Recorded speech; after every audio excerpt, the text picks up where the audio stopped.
came when there was kind of an effort inside the UN to silence me. I shouldn't be speaking out so much. And I came to learn that was because of external pressure that was coming from some Israel lobby groups. And there was a kind of a reticence in the international community where you see real genocide happening. It was unusual in a number of ways. One is that many of the specific actions that are listed in the Genocide Convention had been carried out in Gaza and elsewhere in Palestine. Of course, mass killings, that's obvious. Causing serious harm, including bodily harm to these people, that's obvious. There's a line about imposing conditions of life that are designed to bring about the destruction of the group in whole or in part. Well, that's obvious because we've had, for many, many years now, a closure and a siege on Gaza, which is specifically designed to prevent Gazans from having adequate food, medicine, water, sanitation, healthcare, freedom of movement, all of the things that are necessary for a decent life. And so we've got an exceptionally strong case of that element as well. But even more important than that, the part of genocide that is usually the most difficult to prove, that we've actually got senior Israeli leaders publicly and on the record expressing their genocidal intent. And so we've had statements of genocidal intent from the president, the prime minister, ministers in the government, senior military officials, think tanks associated with the Israeli government. This is very, very unusual to have such clear statements of intent. So we have had since 1948 a series of ethnic purges of Palestinians from Israel and the occupied territories. This would not be the first time that the West was implicated in settler colonialism. I mean, it is something that grew very much out of the West, not just in Palestine, but elsewhere in the Americas and beyond. So that's not a very unusual thing. I do think the West is implicated. We have seen active complicity because while these assaults are happening, take the United States, for example, we've seen the U.S. financing, arming, providing intelligence support, providing diplomatic cover, and even providing a veto in the Security Council to facilitate the Israeli actions in Gaza. This is complicity in legal terms, for which the United States is also accountable.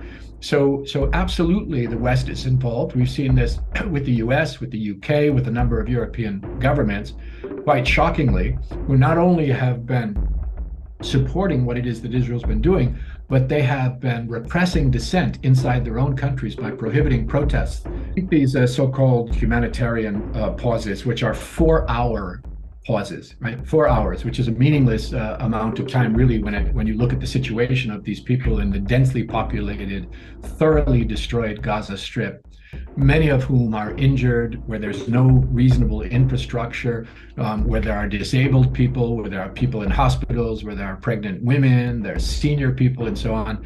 The idea that those 4 hours would be meaningful it seems to me, is absurd.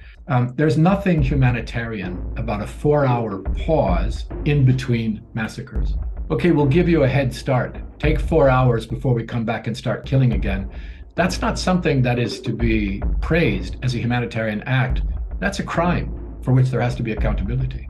I think it's the same Nakba. What we have seen, as I said, in the context, starting in 1948, with successive ethnic purges, is an indication of a continuation of the Nakba, a continuation of ethnic cleansing, and as I've said, a part of the context of the genocide that is unfolding there. The intention is to take over all of historic Palestine. Look at a map of the West Bank, you will see why ideas like a two-state solution are such an absurdity. I think the intention is very clear. It is to continue this ethno-nationalist settler colonial project and to replace the indigenous Palestinian population with settlers, Israeli settlers, all the way across Gaza, across the West Bank, across Jerusalem. I'm talking about the political side of the House. They've allowed themselves to be intimidated by strong démarches from Western states, like the US and the UK and some Europeans.